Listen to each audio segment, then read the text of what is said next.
go ahead and get started. We may have some other folks trickle in, but I know we told you we'd get started at 6 o'clock. I want to thank everybody for coming out. This is our first Business After Hours event. I'm Brian Daughhetee. I'm the CEO and President of A&C Group. I want to thank Craig Craig's really been the one orchestrating, and he's been coordinating, make sure everything shows up, all the people and the food and all that stuff. This is my wife, Penny. Hi. Penny's our VP of Sales. We've got a few other folks here. Jake, Kay, Ashley, and Michelle are here as well. So when I'm done, please, it looks like everybody's mingling already, but please, reach out and touch or talk to any of the folks that are here if you have any questions. I'm going to try to keep this to 15 minutes or less. If I get too bad, Penny will stomp on his foot. Stomp on my foot. But anyway, I appreciate everybody coming out. And tonight, this is our first event. So a little bit of backstory for us. I founded the company back in '99. Was a network engineer who left Michelin and decided to start my own company. Used to be a teacher prior to that, so kind of a real logical step into education. We've since really blossomed into doing obviously a lot of law firms, manufacturing, finance, as well as continuing education. We were also very honored to be selected as number 2 best place to work in South Carolina for this year, and we're number 1 in the upstate. And that was selected by our staff, so that was very exciting. Also can share one thing with you. It's not going to be officially published until December, but we were also selected as best IT firm in the upstate, and we'll be announcing that in December. Yeah, that's exciting. So we're a locally trusted partner. We're based here right here in Greenville, but we do cover the Carolinas and Georgia, and actually we have clients going all the way out to California. So we do have a broader reach and a broad perspective on things. We've got great technicians and staff. Like I said, we've got some of our staff here tonight. I hope we get a chance to meet them. All of our techs, unfortunately, none of them could stick around because they all have families and little ones at home. So, but you'll have a chance to work with them and meet them in the future. And then we were just recently ranked number 29 as South Carolina fastest growing companies for this year. So a lot of really good, exciting things happening for us in the industry. So we're very excited. It's like really boiling. Okay. Oh, and then our focus, we still do a lot of what you consider the traditional IT stuff. Making sure the PC's turned on, making sure the server works, making sure the internet works.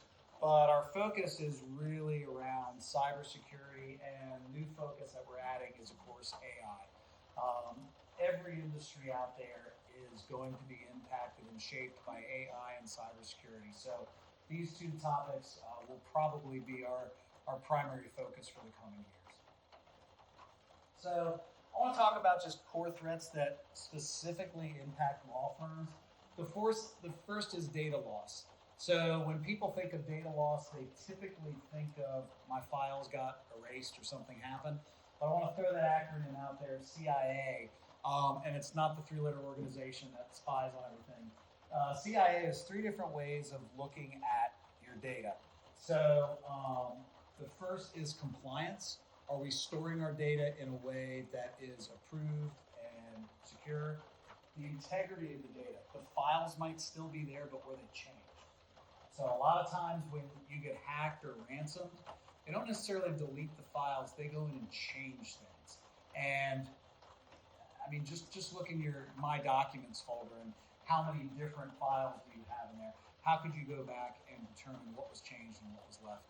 And then the A is accessibility. That's when you get into, can I actually get to that data? So kind of when you're thinking about data, think of those things. Productivity loss in any business, time is definitely money, but law firms for sure. I mean, you really get into billable time and those things. So we're very aware of those things and paying attention to that.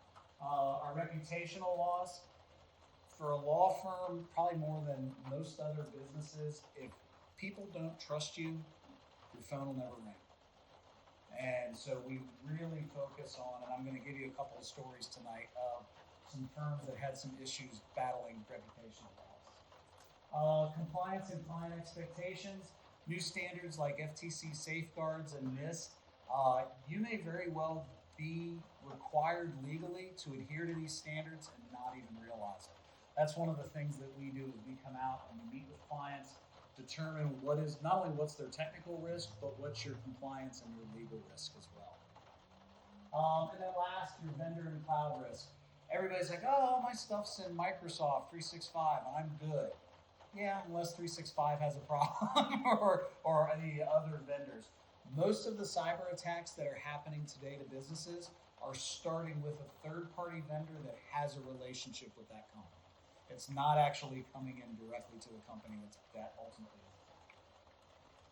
So ANC Group's response to all that. So our first, and this is kind of, I'm going to go down on the left and work your way up the pyramid. So our core IT services, at the very minimum, these are things you have to have just to keep the lights on.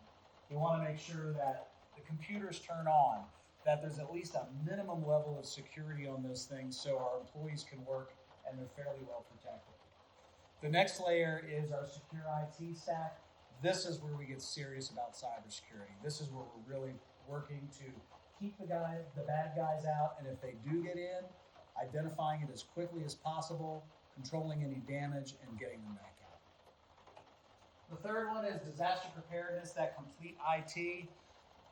We work with a lot of different clients where we'll go in and we're supporting their computer network and they're doing their cybersecurity, but there's lots of little things that all factor in there.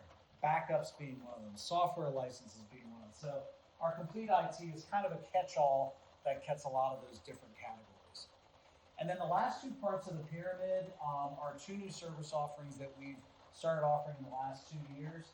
The first is our compliance as a service, and this is where we come down to safeguarding your reputation. Most of you as law firms probably don't realize there is a new standard that went into effect about 2 years ago called FTC safeguards. As a law firm, you are legally required to adhere to that standard. Most of the law firms that we talk to don't realize that. So we come in, we take a look at your practice, see first if that standard applies to you, and then we chart a path to move you forward and get you in compliance. And then lastly is that operational oversight. So VCSO stands for Virtual Chief Security Officer. So that is someone who comes in and they're overseeing things not from a down in the weeds technical perspective, but from a high level business management perspective. We actually will go in and provide VCSO services for companies that we aren't providing the IT support for. So we can go in there because really you want that oversight. You need someone to come in and say, yeah, I know your IT company says they're doing those things, but are they really doing it? And can you validate it? Can you prove it?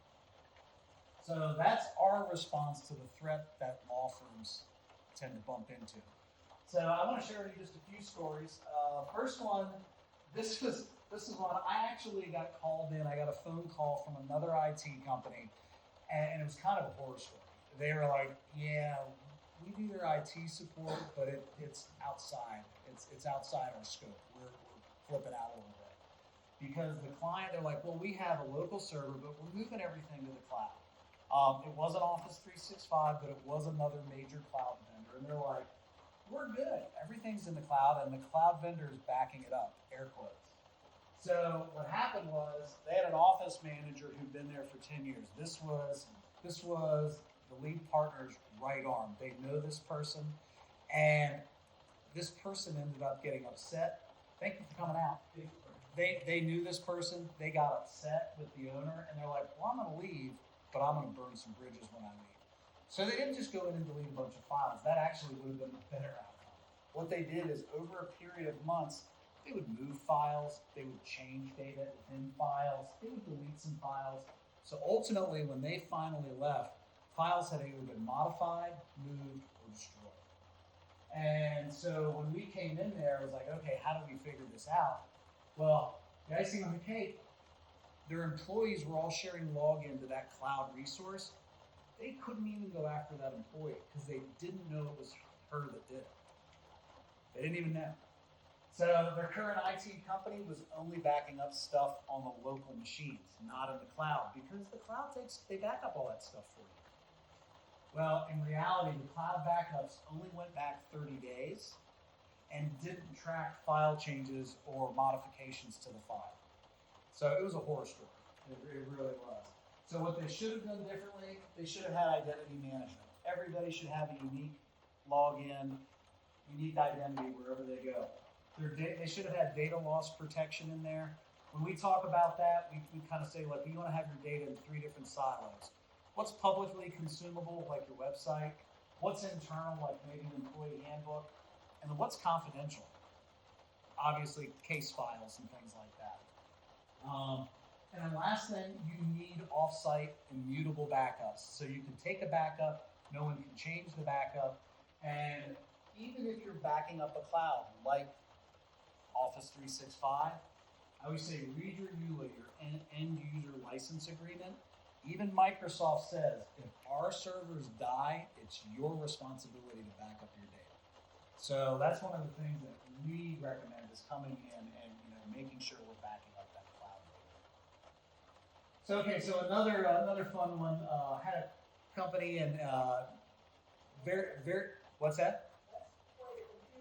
I know. I don't know.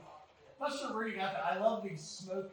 Like this is back obviously when you could still smoke in offices, so the plastic's got that dingy color to it. So anyway, this was a firm that we went in and I'm not to judge or disparage attorneys, but they want to squeeze every dime out of every dollar that they possibly can. And they're like, hey, the computer turns on, it still works, we're fine. But in the reality, they were a 30-person company still running Windows 7. And this was back in 2021, so Windows 11 was out. So they were a little backdated. So they brought us in, and we saw very quickly that the software was very outdated. It was causing close to 100 hours a month in productivity loss.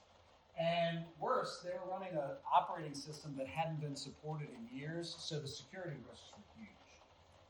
So what we did, we came in and rolled out new business-grade workstations running Windows 11 and implemented a hardware refresh cycle so they weren't having to do this massive replacement of every computer all at once.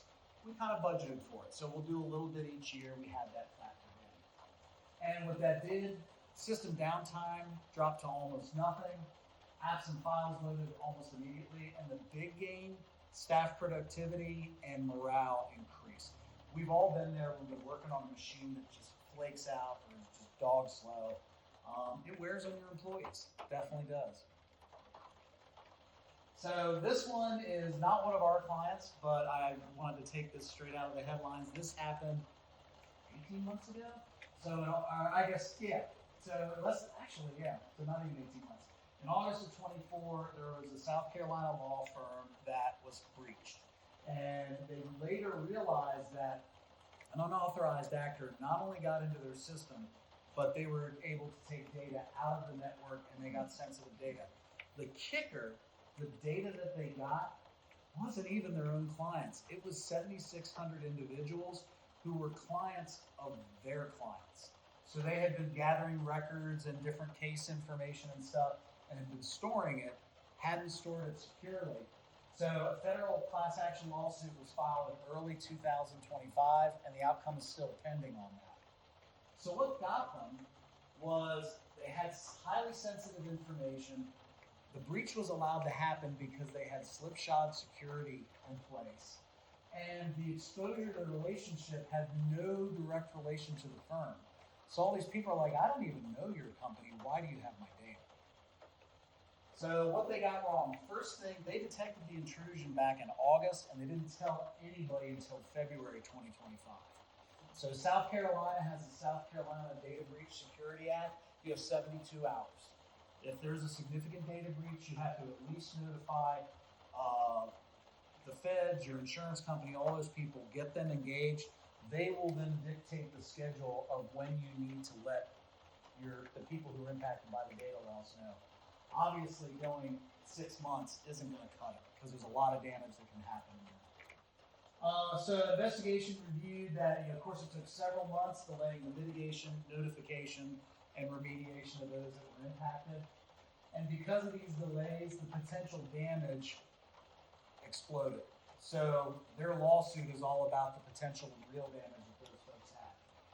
What they could have done differently is ongoing comprehensive security audits and looking at the security stuff they have in place.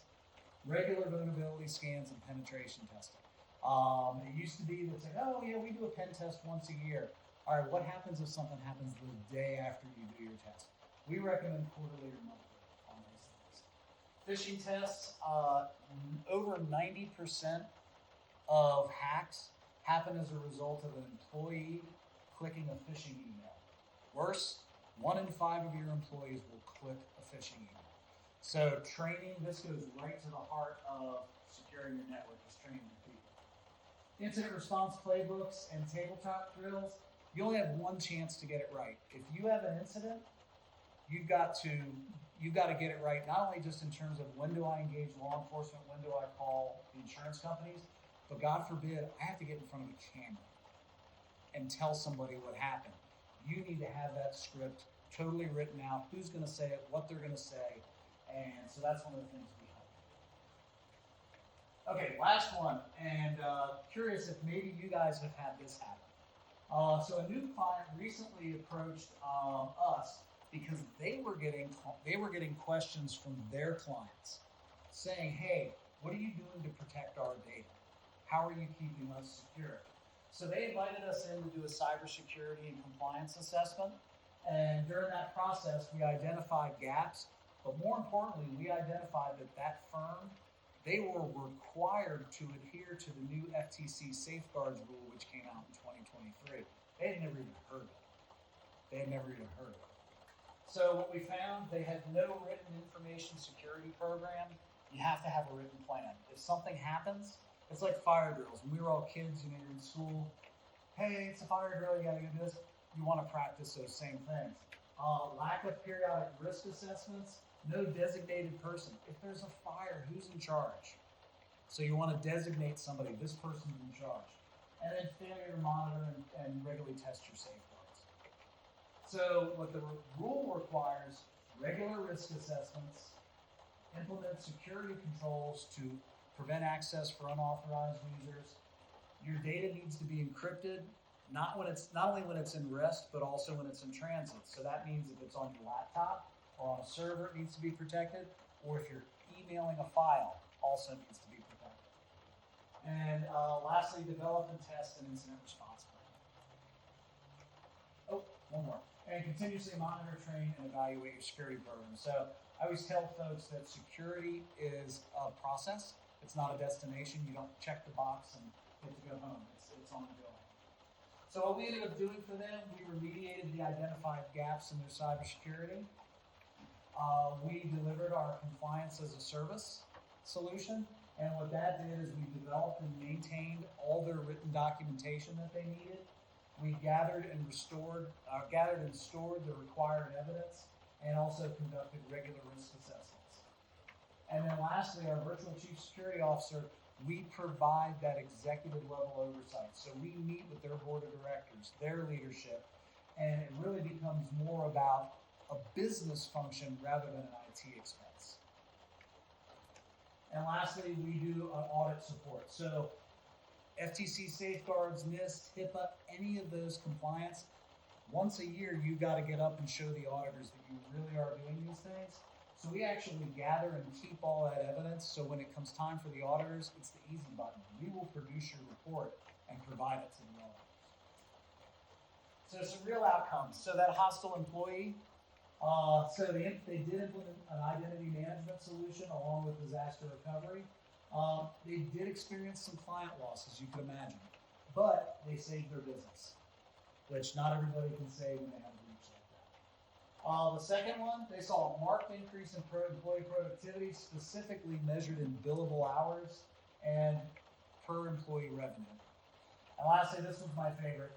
In 6 months, the company that had the cyber compliance issue, in 6 months we took them from having minimal cybersecurity protection to receiving a 96 on their most recent cyber insurance evaluation. So they're also 80% along the path of having their FTC safeguards compliance. So partnering with A&C Group, real quick, some of the things that we offer. we've got proven expertise in the legal industry. We work with lawyers, we understand the field, we understand your business. Comprehensive security protection, we will come in and not just protect your data, but we're going to work to protect your relationship, your reputation.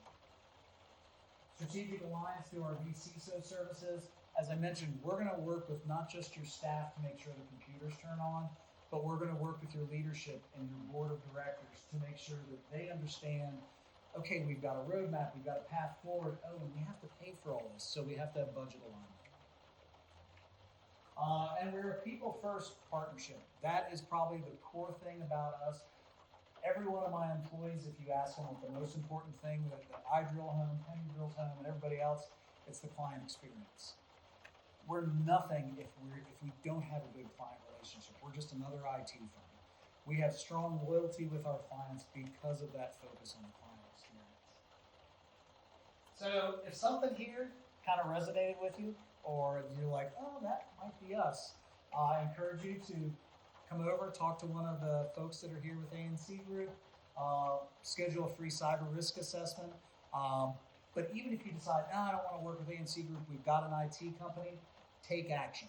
If you think there's gaps, there's probably gaps. So take a look at it and get it squared away. So thank you. Hope I didn't take too long on that.